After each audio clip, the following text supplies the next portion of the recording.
Okay, welcome to the video on chapter 7.3, patterns with binomials.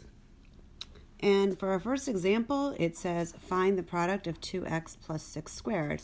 So first way to approach this is to actually write out 2x plus 6 squared means we have 2x plus 6 times itself, 2x plus 6. So once you have that, you can simply do the foiling. The first terms are going to give us 4x squared. Outside terms give us 12x. The inside terms give us 12x. And the last term, 6 times 6, gives us 36. So when we combine our like terms, and if you use a Punnett square, you'd be doing that on the diagonal.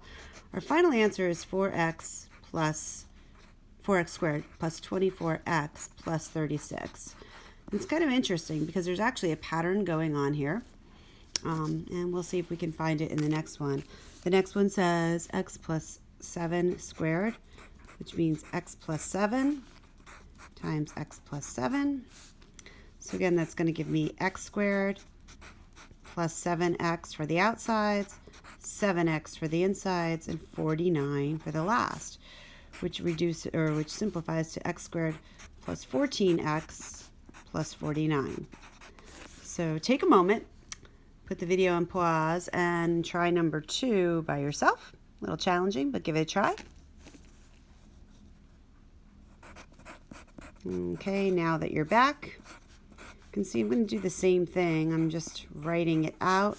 I'm going to watch my signs here. I've got 16x squared. The outside terms give me minus 4xy, and the inside terms give me minus 4xy, and the last will give me plus y squared. So my final answer is 16x squared minus 8xy plus y squared. So the question is, are you noticing any patterns about the middle term? So actually you can focus right up here.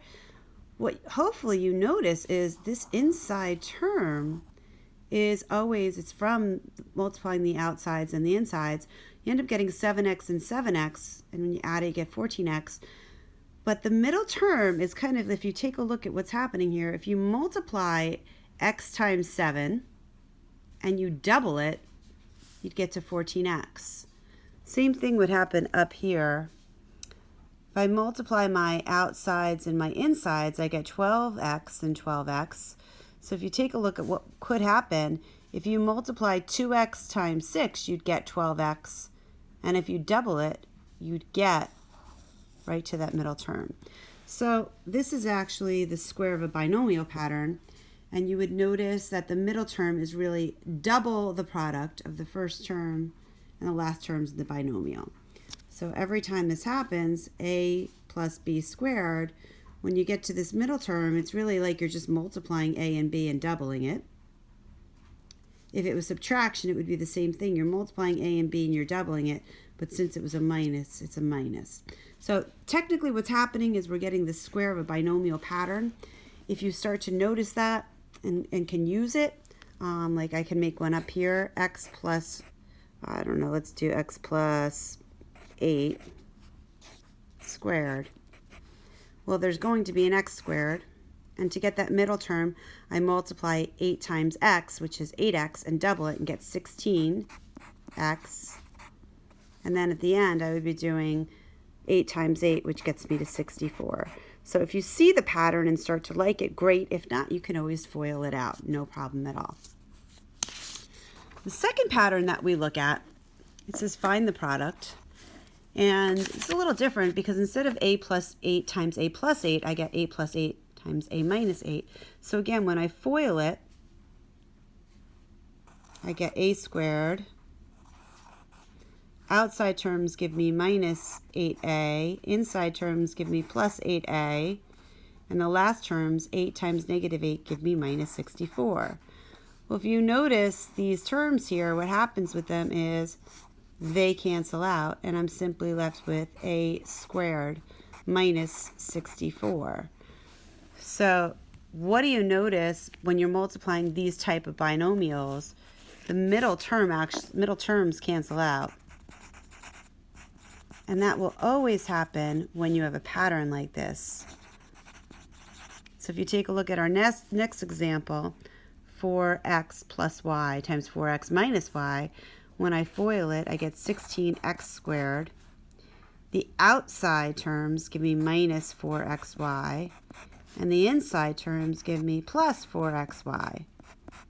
And when I multiply the last terms, I get minus y squared. So again, what's happening, and if you would do this in a Punnett square, those diagonal pieces, they completely cancel out. So you get 6x squared minus y squared. And this later on is going to be called something called the difference of squares, which is going to be really powerful for us later. So in this next one, if we realize that, oh my goodness, the pattern's going to happen, I could just say, well, I'm going to have x squared. I'm going to have minus 10x and plus 10x. They're going to go away. And when I multiply my last terms, that's my final answer there. That's the sum and difference pattern. Okay, so why don't you put it on pause for a second, give number 4 a try, and come back when you're ready.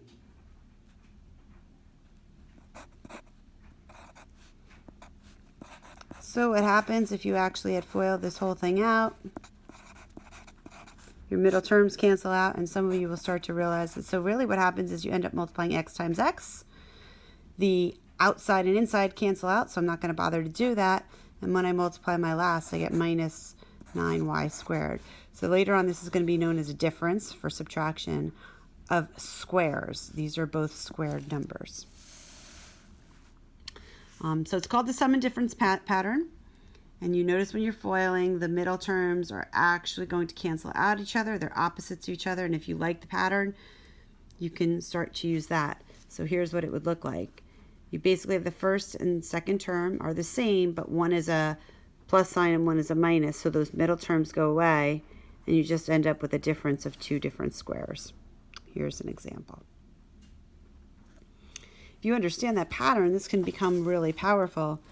If you were asked to find 26 times 34, and you had to do it without a calculator, if you understand this pattern that we just went over, 26 can really be represented as 30 minus 4, and 34 can be represented as 30 plus 4. So what happens when I FOIL, right, my first terms are going to get me 900. The outside and the inside terms cancel each other out, and the last terms are going to give me minus 16. And 900 minus 16, get this right, 884. So it's kind of a quick way to get to that. So there's your homework assignment. Give it a shot and get comfortable with the patterns. Or like I said, if you're not really don't want to memorize patterns, you can always FOIL everything out and you'll get the same answer.